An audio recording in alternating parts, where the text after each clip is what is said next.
D'abord, je voudrais vous remercier pour l'intérêt que vous portez à ce sujet. Et 60 ans d'indépendance d'une nation sans guerre fratricide, c'est une grâce.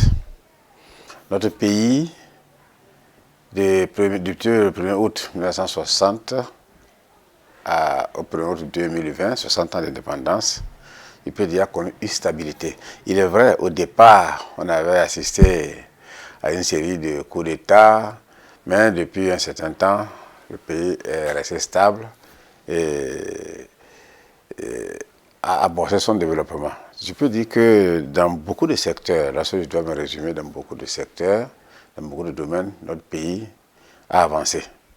Et c'est pour cela que, pour répondre à votre question, je peux dire que je suis fier d'appartenir à cette nation qui est le Bénin. De 60 à 90, bon, le Bénin a traversé beaucoup de choses, a traversé beaucoup de péripéties. D'abord, les premières années, je peux dire, jusqu'en 72, le Bénin a connu une kyrielle de coups d'État. Bon, de 72, après le coup d'État du 26 octobre 72, jusqu'à 90, il y a une autre période, c'était la période révolutionnaire, marxiste-léniniste, qui avait connu l'avènement d'un seul parti, le Parti de la Révolution populaire du Bénin. Bon, depuis 90, février 90, depuis la conférence des forces vives de la nation, le Bénin a amorcé le renouveau démocratique. Je peux dire que réellement, c'est à partir de 90 que la démocratie a pris corps au Bénin. Donc, de 90 à 2020, c'est la période réellement démocratique, je peux dire, parce que les partis politiques sont nés, il est vrai.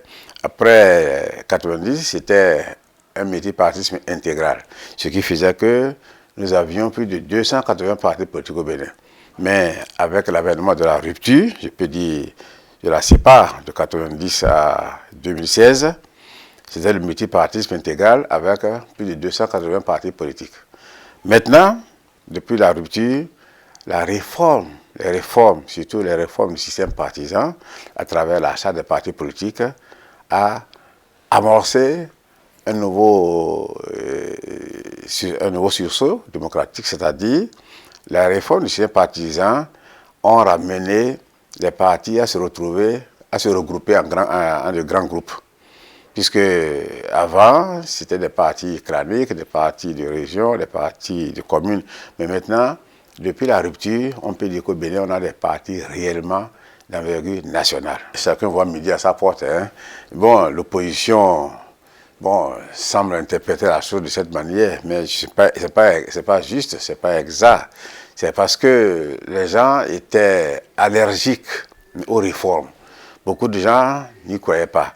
Et le fait de ne pas croire à ces réformes, cela a fait que beaucoup de politiciens, beaucoup de chefs de parti, surtout de l'opposition, se sont rétractés. Et aujourd'hui, vous venez de dire que la création d'un nouveau parti vient de connaître le jour. Les démocrates, ils ont déposé leur dossier hier au ministère de l'Intérieur et certainement ils auront le récépissé, pourquoi pas. Donc ça veut dire que tout le monde croit à la réforme du système partisan. Sinon, les démocrates n'allaient pas se conformer à cette exigence pour légaliser leur existence à travers un récépissé. Donc je peux dire que les réformes du Parti Talon ne sont pas de mauvaises réformes. Il suffit de comprendre le contenu et d'avoir la volonté politique. Je crois que c'est la volonté politique qu'il faut pour qu'on puisse avancer. Parce que actuellement, nous avons entre 10 et 13 partis politiques. Si les démocrates ont déposé leur dossier, ils vont être peut-être le 12e ou le 13e parti politique. Donc, c'est déjà une avancée. De 280 partis, on se retrouve à une quinzaine de partis politiques dans un pays. C'est que c'est formidable. Les réformes n'ont pas échoué et chacun va comprendre et chacun va s'y conformer. À la fête du 59e anniversaire, beaucoup de gens rêvaient d'une grande fête le 1er août 2020, parce que ça correspond au 60e anniversaire et en même temps à la dernière fête du président Talon pour le quinquennat qui est en train de s'achever. Donc beaucoup de gens rêvaient d'une fête grandiose, beaucoup de gens rêvaient de voir le Bénin en fête, mais la vie est faite de surprises. La vie est faite de surprises. Et le coronavirus est venu nous surprendre tout le monde entier. Cette pandémie, cette crise sanitaire, il fallait quand même la respecter. C'est pour cela que le gouvernement a été responsable. Le gouvernement a pris ses responsabilités en décidant de fêter de façon sobre cet anniversaire, ces 60 ans d'anniversaire. Donc on ne peut pas en vouloir au gouvernement. C'est pour préserver nos populations, parce que la construction d'une nation se fait avec les fils de cette nation. Donc on ne peut pas occulter la santé en voulant négliger cet aspect et venir faire un défilé, venir nous entasser et repartir avec le coronavirus. Donc c'est pour limiter la propagation que le gouvernement a décidé de faire la fête dans la sobriété. Je crois qu'on a toujours eu à faire ce débat.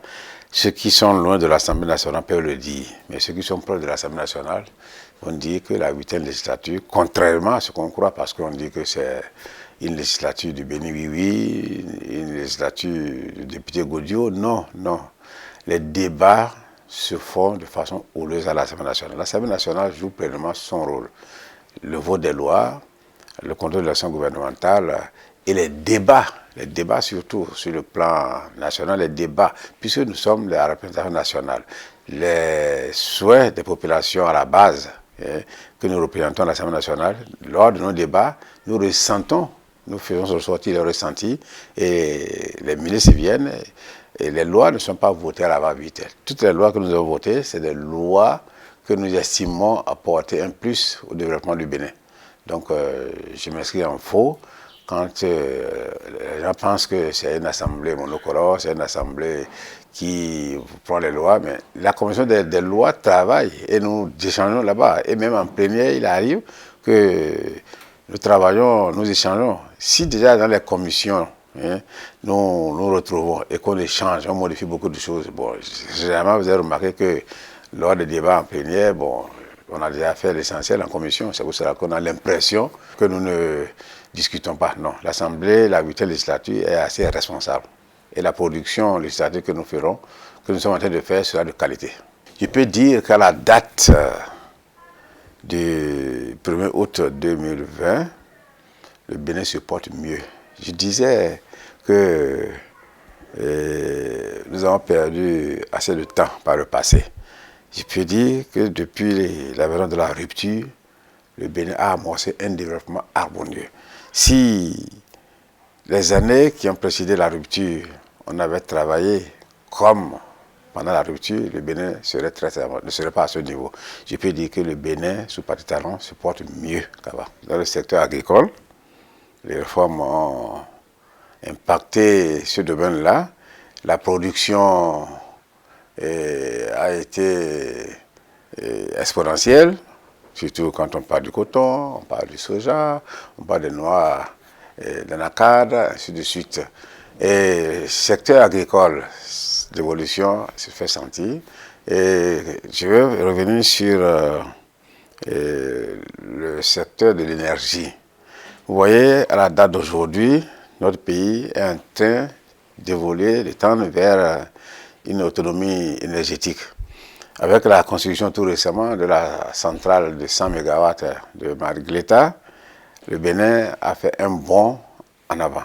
Donc ce secteur-là, les gens n'en parlent pas assez, mais ça nous amène à une autonomie, une indépendance énergétique par rapport au passé. Bon, les infrastructures routières, vous voyez, et toutes nos villes se métamorphosent. Il n'y a pas cette grande ville aujourd'hui qui ne connaît pas l'asphaltage. Quand vous voyez Cotonou, vous allez à Cotonou, à Porto Novo, à Paracourt, à Natitengo, à Bomé, que sais-je encore, mais on sent vraiment que le pays bouge. On sent que les réformes du président Patrice Talon sont visibles. Parce qu'au départ, Lorsque le président Tabassy Talon était arrivé avec son programme d'action du gouvernement, et beaucoup de langues, mauvaises langues, disaient que c'était une intention, c'était un catalogue d'intentions et que c'était des maquettes. Mais aujourd'hui, avec satisfaction, on peut dire que le Bénin, le programme d'action du gouvernement, les réformes ont porté leurs fruits. Pour 2021, bon, vous voyez, bon, personne ne s'est encore prononcé officiellement pour dire qu'il est candidat en 2021. C'est vrai, Patrice Talon, pendant sa campagne en 2016, avait parlé d'un mandat unique. Bon, cette polémique-là, personnellement, je n'aime pas la faire parce que Patrice Talon avait promis faire un mandat unique, mais assorti de conditions. Il avait dit, je ferai un mandat, mais si vous acceptez les réformes que je vous propose. Et il a proposé, il a formulé ces réformes, et à l'Assemblée nationale, malheureusement, ces réformes ont été rejetées. À partir de cet instant, on ne doit plus revenir dire que Patrice Talon a dit qu'il va faire un an. Il va faire un an, mais à condition. Mais les conditions pour lesquelles il voulait faire un an, ces conditions ont été rejetées par le peuple. Donc ça veut dire que le peuple l'autorise à faire un deuxième mandat.